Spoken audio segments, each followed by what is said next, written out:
virtual con el doctor Héctor Rosero, experto en salud pública y secretario nacional de la Federación Médica Ecuatoriana. Vamos a analizar el sector sanitario de nuestro país y también lo que el día de ayer la Federación Médica Ecuatoriana junto al Ministerio de Salud Pública desmentía este supuesto primer caso de la viruela del mono o la viruela Mpox en nuestro país. ¿Cómo está, doctor? Bienvenido a los micrófonos de Unión Radio 580M. Gracias por aceptar la invitación el día de hoy.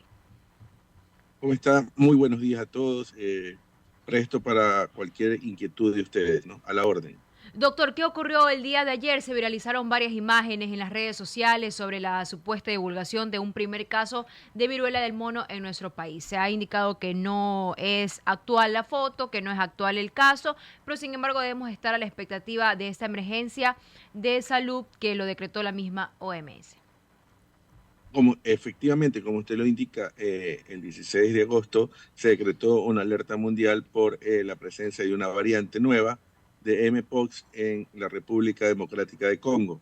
Actualmente se encuentran 16, más o menos de 16.000 casos, hasta la semana pasada de 15.000 casos que se dieron en la República Democrática de Congo, y todo había avanzado un poco más en África.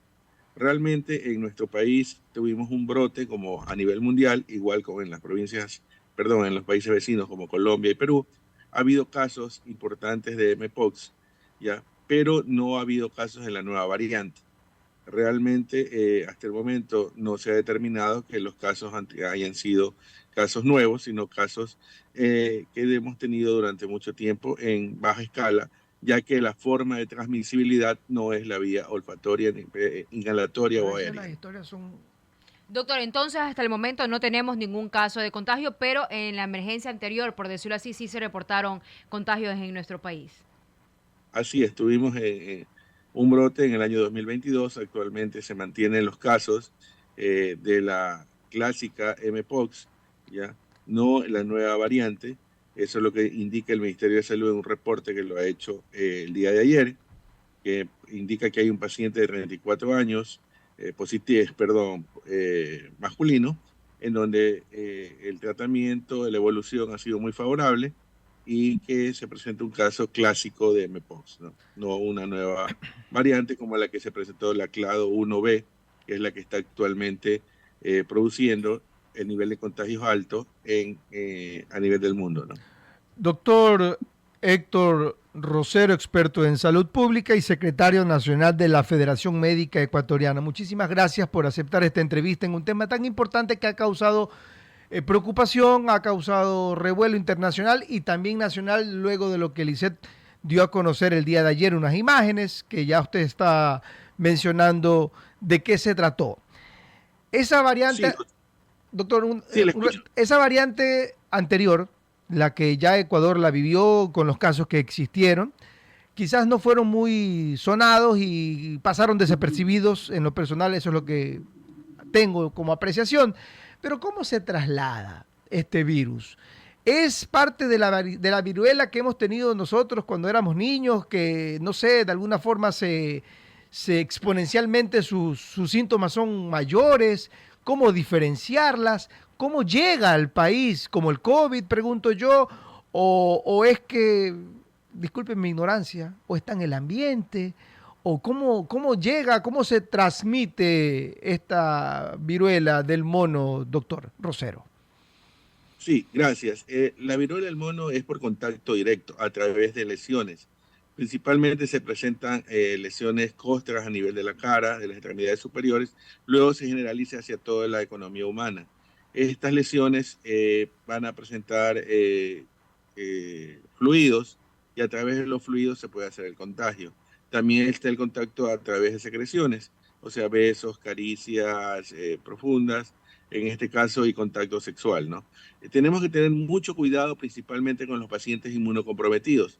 Los pacientes inmunocomprometidos son los pacientes oncológicos que tienen problemas hematológicos, problemas de leucemias, en donde su inmunidad está comprometida, como principalmente son los pacientes VIH o los pacientes con TB. Inicialmente los pacientes con VIH son los que han tenido mayor niveles de contagios a nivel de todo el mundo, inclusive con desenlaces fatales. Eso se ha presentado por esto es que la OMS indica que debe ser realizada la vacunación contra esta viruela símica Mpox clado 1B, principalmente en este tipo de pacientes que presenten una carga viral alta y un nivel de CD4 por debajo de 200 células. 8:41 minutos. 8:41 minutos. Ahí le No, yo comprendió. sí, entiendo la primera parte, pero también le hacía una consulta al doctor Rosero. ¿Cómo viaja? Porque ¿cómo viene al país? ¿Viene como el COVID o es la que hemos tenido, pero modificada? Porque ya estamos hablando ahora que incluso el Ecuador tratando de adquirir vacunas, la vacuna va a ser también un paliativo para esta viruela, doctor Rosero. A ver, tenemos que ser claros en algo. Sí, La vacunación debe ser para el personal principalmente de riesgo ok, y tener contacto, principalmente como usted lo indica. ¿Cómo llega al Ecuador? A través de la vía aérea. ok, La vía aérea, pero no estoy hablando de la vía inhalatoria, sino las personas que viajan principalmente desde África vienen al Ecuador, ya, personas que han ok, estado en lugares donde hay alta transmisibilidad viral. Entonces, en este tipo de lugares, al llegar al aeropuerto, hacen el tema, por eso tenemos que hacer un tamizaje importante a los pacientes que vengan de África y que presenten síntomas de tipo, más que todo, febriles, pacientes que presenten ganglios o debilidad generalizada o que tengan algún tipo de inmunidad disminuida, en donde se debe hacer el tamizaje, principalmente con la lesión de las costras, o si no, también por biología molecular también se puede hacer la determinación de la viruela símica. Ya, el Mpox clado 1B, que es la nueva variante, que es lo que causa preocupación a nivel mundial, ya que la clásica se han presentado casos, inclusive tenemos casos actualmente en los vecinos países como son Colombia y Perú, y en el 2022 llegamos a tener 83 casos en la coordinación zonal 8 o en la zona de Guayaquil y San Borondón. Entonces, tenemos que ver que es una situación que en la que vamos a vivir, pero que no debemos tener, ojo, no descuidarnos, pero no tampoco temer que va a ser una pandemia como el tipo COVID, porque realmente lo que va a pasar es que tenemos que tener contención con los pacientes que tengan esta enfermedad y que presenten lesiones. Gracias a Dios, es una lesión que se hace por contacto directo, por transmisión de fluidos, por contacto sexual, por contacto con las costras, con las lesiones, pero no es una transmisibilidad por vía inhalatoria o que pueda causar un alto grado de contagio, ¿no? Tenemos que solamente tener las pautas correctas, la vacunación en este tipo de pacientes que están inmunocomprometidos y tomar las aristas en los controles con las personas que vengan de principalmente del Congo o de África, donde haya alto grado de contagio, ¿no? Perfecto, ahí está la información bastante clara, doctor Héctor Rosero. clarísimo. 8:44 minutos. ¿Cómo está actualmente el sector sanitario de nuestro país? ¿Hay abastecimiento de medicinas? ¿Cuentan con el personal médico necesario? ¿Cómo ustedes lo evalúan desde la Federación Médica Ecuatoriana, doctor?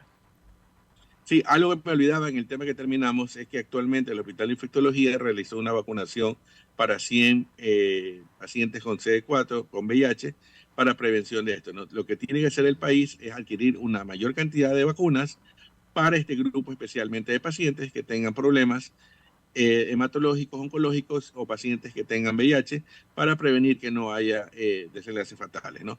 En lo que usted me indica, mi Perfecto. querida amiga periodista, sí, hay un problema serio y tenemos que tomar las aristas del caso. El señor presidente firmó el decreto ejecutivo 312, en el cual le otorgó al sistema de salud 3 meses para el equipamiento, para la compra de medicamentos, para la compra de insumos. El problema se da en que las autoridades actuales no han sido revisados sus perfiles como tal y el proceso va sumamente lento.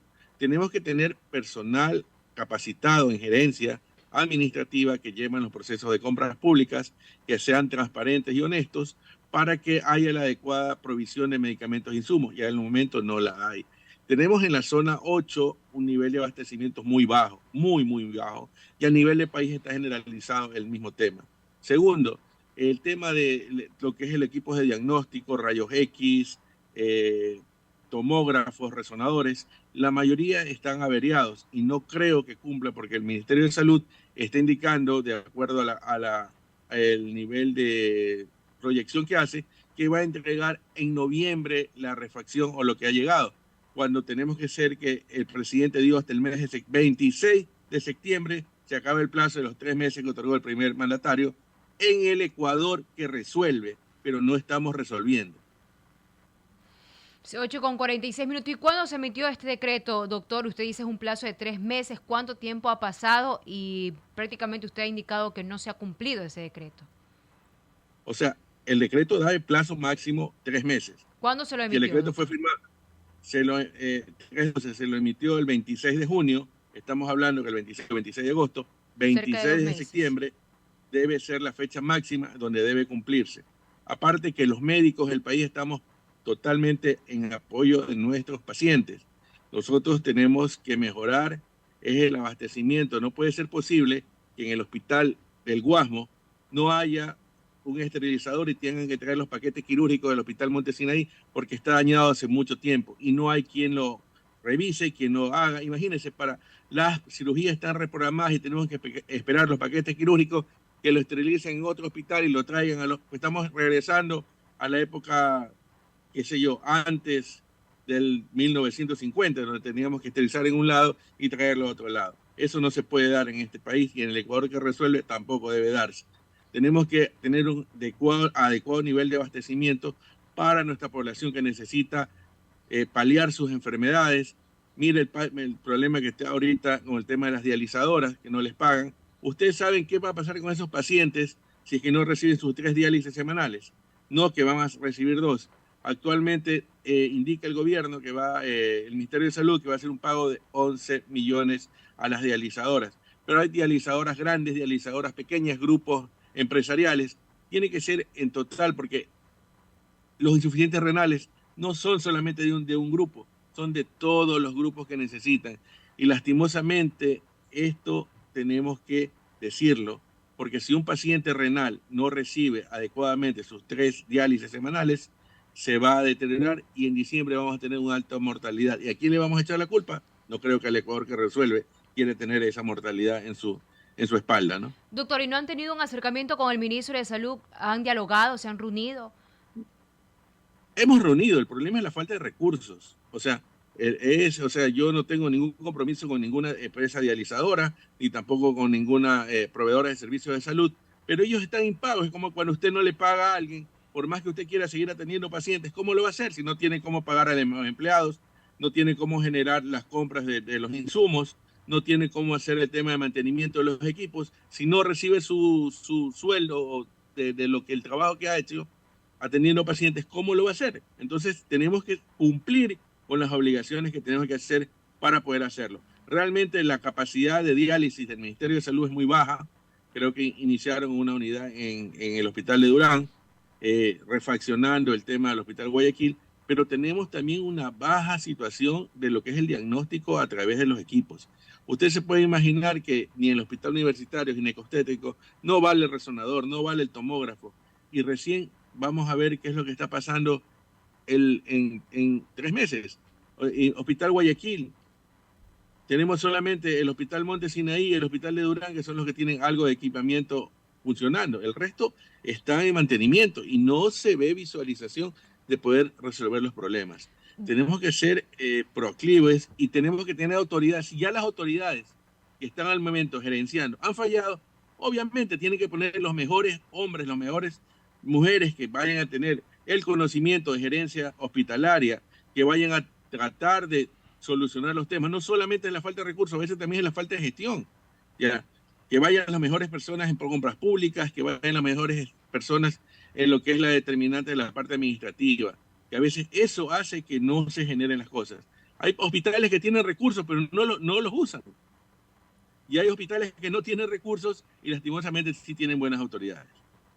8:50 minutos, doctor. Le preguntaba si se habían reunido con el ministro, porque yo digo, creo que es evidente la queja de los pacientes en los distintos hospitales y centros de salud públicos en el país. Y yo digo, de pronto si él no escucha, no ve redes sociales, de pronto están ustedes para conversar con él, pero parece que nanay. 8:51 minutos, doctor. A pesar que... Nosotros nos reunimos con el ministro de Salud hace aproximadamente una semana en Quito y le planteamos todas estas situaciones y él ha emitido un comunicado en el tema de dializadoras, creo que el día de ayer, en donde dice que va a cancelar 11.1 millones de dólares a todas las dializadoras, pero eso no alcanza porque las deudas ascienden a más de 345 millones de dólares aproximadamente a todas las dializadoras. Y nosotros como Federación Médica hemos puesto 10 puntos programáticos para mejorar el sistema de salud. Nosotros estamos para poner las mejores personas. Si nos piden que ayudemos el hombro, lo estamos haciendo. El equipo de salud está trabajando, pero tenemos problemas. Ni siquiera se nos aprueba el reglamento de la carrera sanitaria. Los médicos no han recibido ningún incremento salarial en aproximadamente 12 a 15 años. Ni siquiera se nos están tomando en consideración las cosas como tal.